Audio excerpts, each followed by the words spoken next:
There are some questions concerning the two open spots that you've alluded to and who could possibly be in the mix. I will say that I saw a bunch of people bring up a name on Twitter today, and I don't know if there's any foundation to this, because I was enjoying my day off and just playing video games and watching movies. But again, I think that there's foundation for Stephen Field to stay as tight ends coach. Mario Cristobal already hired him at Oregon. I know it was in an off-field role, but I believe that the goal was the first year off-field, the second year to transition to the tight ends coach. So there's foundation for that. The name that I saw people bring up today, and again, I have no idea if there's any foundation to this, was Tim Brewster for tight ends coach, or as a possibility. I do not like Tim Brewster, but he would recruit at such a high level if he was wearing a union's check. I mean, he's a good recruiter anyway. You know what I mean? I just don't like him. He's worked at Florida State. He's worked at Texas A&M. He's worked Florida. He's worked in a bunch of different places, and he's very brash and brazen.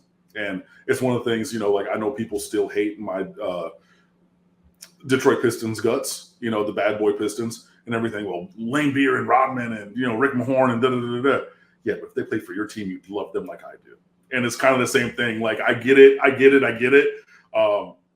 just have an affinity for Stephen Field in general. So, and Brewster does have a good resume. Again, I will not sit here and try to counterfact that. Like, I'm not going to say, okay, well, he is not the ace of all recruiting, but he's a face card. I would say Tim Brewster is a face card in recruiting. He's definitely like he's damn good. But again, Miami already has a lot of really good recruiters. So that was the other name that I saw mentioned. There's been chatter also that, again, I don't know how realistic this is at the time, but there's been chatter about making a run at Jason Taylor, the Hall of Fame defensive end, as defensive ends coach. He coaches at St. Thomas Aquinas here in Fort Lauderdale.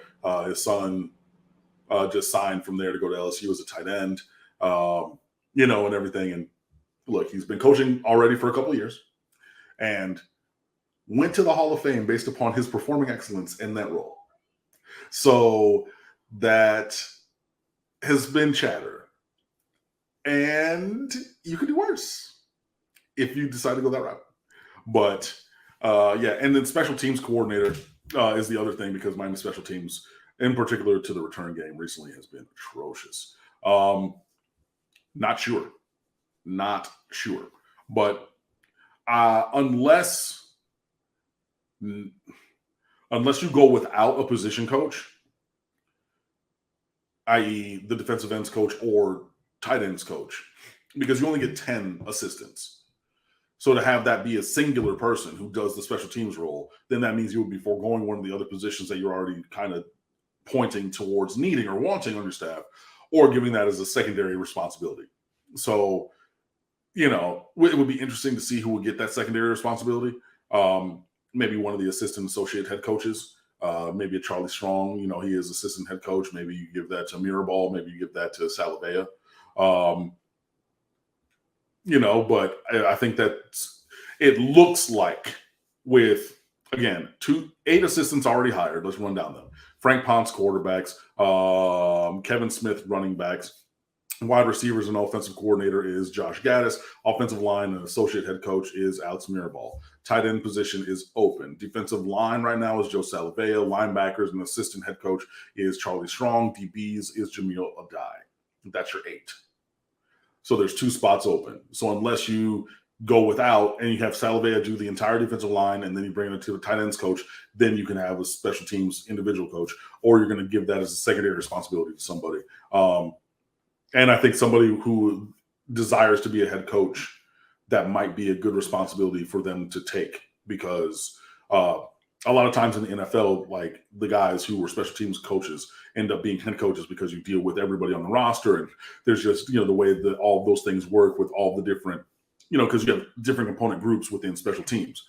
Kick coverage, kick return, punt coverage, punt return, extra point, field goal. Maybe you have a different set for longer field goals, pooch field goals, sky kicks, all the different kind of things. And you might have different groupings for that. And I didn't get into the hands team, recovery, hands team, defenses, and they're kicking to us, and we need to get that. You have all these different things. So you're going to touch a lot of the kids, work with a lot of the players on the roster.